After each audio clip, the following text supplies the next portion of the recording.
There's a negotiation happening inside you right now, between your kidneys and every grain of salt you eat. It's a negotiation your body starts losing after 60. Tonight, you'll learn how to help it win.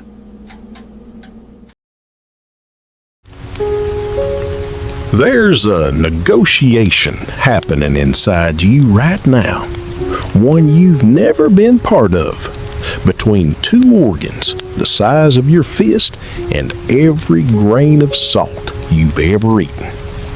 Tonight, you get to sit in on that negotiation, and it might change how you season your next meal. I know a woman, 69, who cooked for a family of 6 for 30 years. Salt was never measured. It was instinct. A pinch here, a dash there, seasoning by feel, the way her mother taught her. Her last checkup came back with numbers her doctor circled twice. Blood pressure, higher than it had ever been. She was stunned. "I don't eat unhealthy," she told him. "I just cook the way I always have." He didn't lecture her. He asked her one question. What is salt actually doing inside your body? She realized she'd never once thought to ask. She thought back over 30 years of Sunday dinners. The roast, the gravy, the way she'd taste and adjust and taste again until it was right. The way her children would come running when the smell hit the hallway. Salt had never been a health decision to her. It had been an act of memory, a recipe passed down through her mother's hands, and her grandmother's before that tasted the same way, season for season, decade for decade. Nobody had ever told her that a body changes even when a recipe doesn't. She had assumed, the way most of us quietly assume, that if something worked for 30 years, it would simply go on working. Her kidneys, it turned out, had other plans. Plans nobody had explained to her. Plans that had been shifting slowly for years before that checkup finally forced the conversation. Here's the negotiation, explained plainly. Your kidneys are constantly balancing sodium and water to keep your blood volume, and therefore your blood pressure, in a narrow, healthy range. When you eat more salt, sodium enters your bloodstream. Water follows sodium, drawn in to dilute it. That extra water increases your total blood volume. More volume moving through the same sized blood vessels means more pressure against the vessel walls. Your kidneys try to compensate by excreting excess sodium through urine. But as we age, kidney function naturally becomes less efficient at this exact task. The negotiation that worked easily at 40 becomes harder at 70. This is why the same amount of salt that caused no issue decades ago can quietly raise blood pressure now.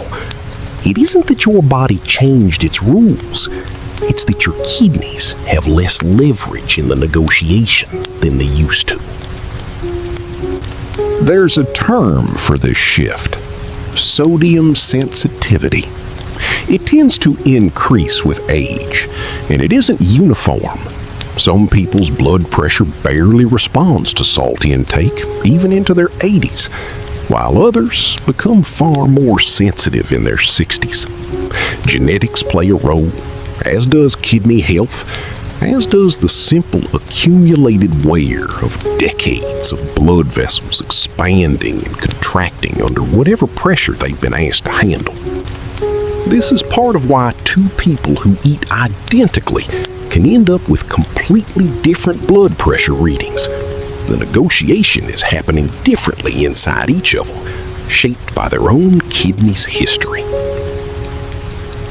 What makes this especially worth understanding is that blood pressure rarely announces itself.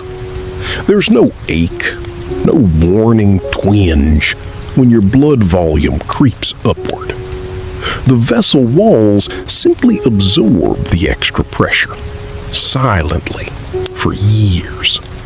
Which is exactly why routine checkups matter more with each passing decade, because the negotiation can shift long before you'd ever feel it happening. You don't need to eliminate salt. You need to renegotiate the terms.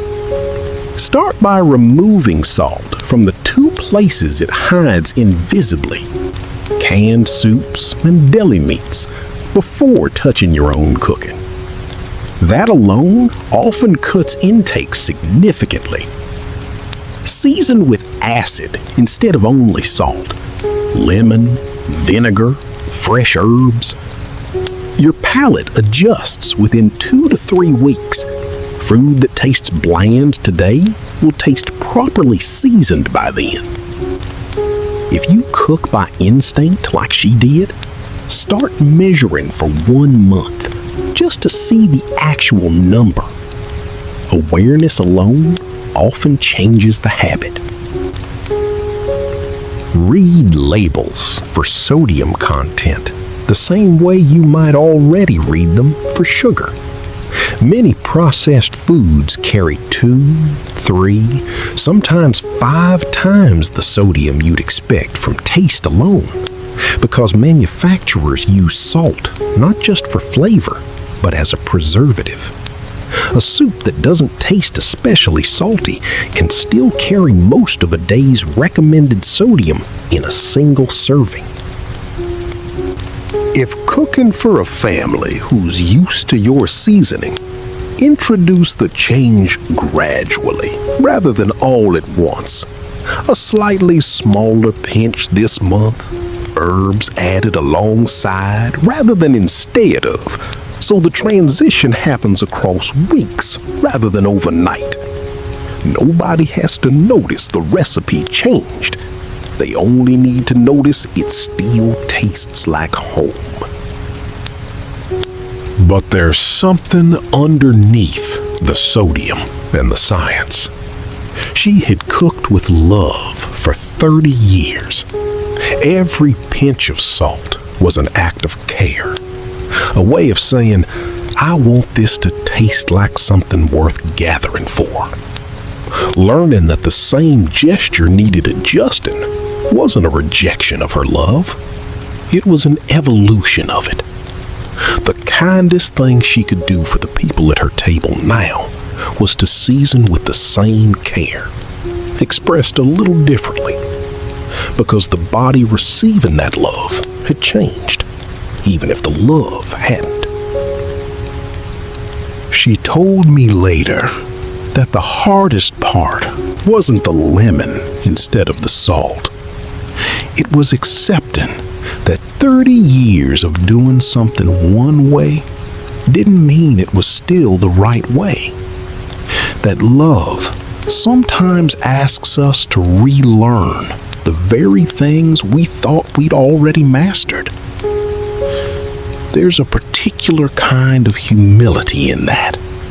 The humility of a woman who raised 4 children and fed a family for 3 decades, sitting down to learn something new about the most basic act of her days. Maybe that's true of more than salt. The way we care for the people we love and the way we care for ourselves has to keep evolving as the body underneath it does. Love doesn't stay still.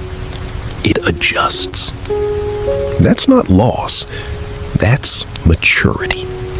The kind that comes only from staying humble enough, decade after decade, to keep learning how to love the people in front of you.